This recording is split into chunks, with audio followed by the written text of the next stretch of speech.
Belakangan jumlah kendaraan listrik makin banyak terlihat di jalanan kota-kota besar, khususnya kota Jakarta. Jumlahnya pun meningkat. Dalam satu waktu tahun terakhir saja, Kementerian Perhubungan mencatat ada 56.000 unit kendaraan listrik yang beroperasi di seluruh Indonesia. Lantas apa sebetulnya yang menjadi pertimbangan dari masyarakat beralih dari mobil berbahan energi fosil menjadi kendaraan listrik?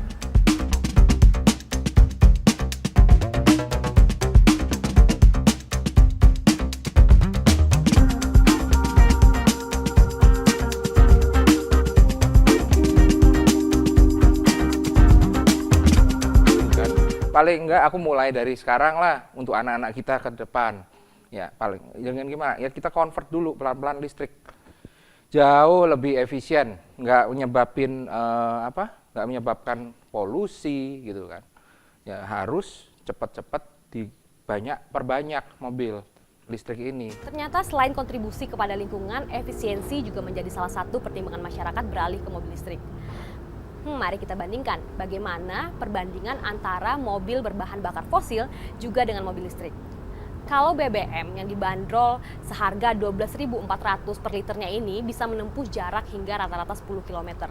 Namun mobil listrik per 1 kWh-nya ini dibanderol seharga 1.600 hingga 2.500. Jadi berdasarkan harga dari pengisian dayanya saja ini sudah berbanding sangat banyak, di mana pengisian daya dari mobil listrik ini memangkas 3/4 dari pengeluaran untuk BBM. Artinya selain dengan murah, ini masyarakat juga bisa memanfaatkan uangnya untuk hal yang lain. Lalu bagaimana nasib dari mobil berbahan bakar fosil apabila Menko Luhut menargetkan 80% masyarakat akan beralih ke mobil listrik pada tahun 2030?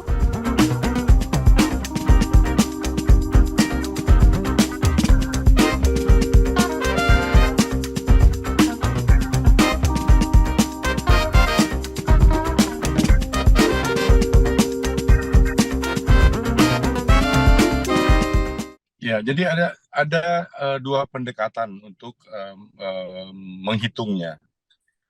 Pendekatan pertama yang itu tadi ke cost per unit.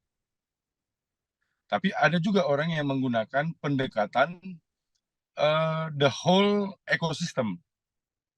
Nah, kita mau pakai yang mana? Tapi biasanya untuk konsumen, ya katakanlah orang yang mau beli mobil listrik ya, bukan untuk pembuat kebijakan, itu pendekatannya tentu cost per unit. Saya beli tadi misalnya hitung-hitungannya jelas. Kalau sebulan 3 juta, kalau pakai mobil listrik misalnya ya tinggal 25%-nya, 750.000 mungkin paling mahal untuk bensin. Tapi kan bukan bensin, tapi konsumsi listrik gitu.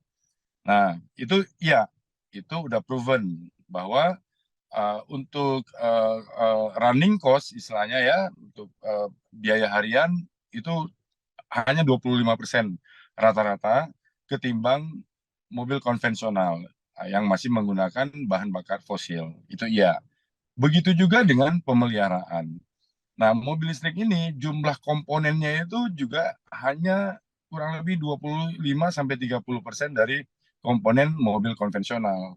Jadi kalau mobil bensin atau diesel, misalnya jumlah komponennya ada katakan 4.000 komponen, nah di mobil listrik itu cuma 1.000.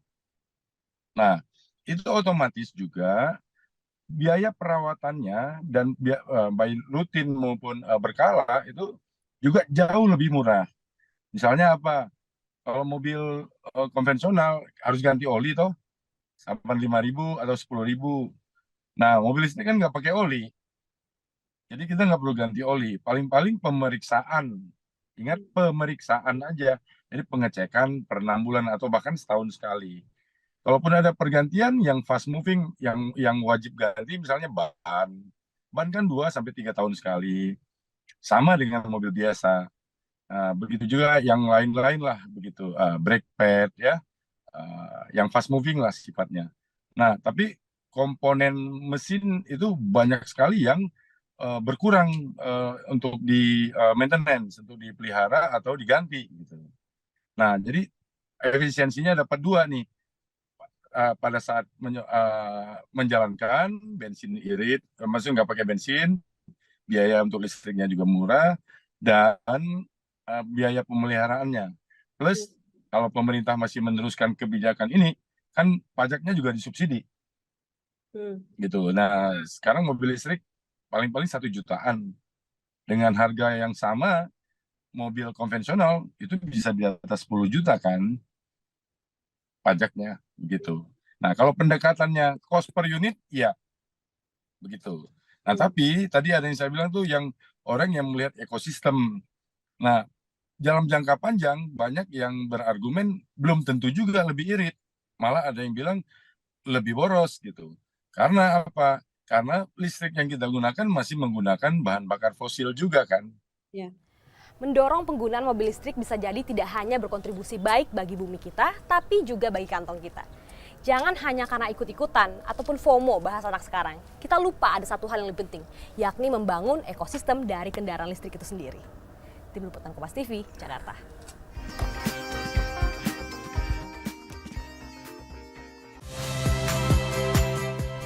Saya Muhammad Syahreza. Saksikan program-program Kompas TV melalui siaran digital, pay TV, dan media streaming lainnya. Kompas TV, independen, terpercaya.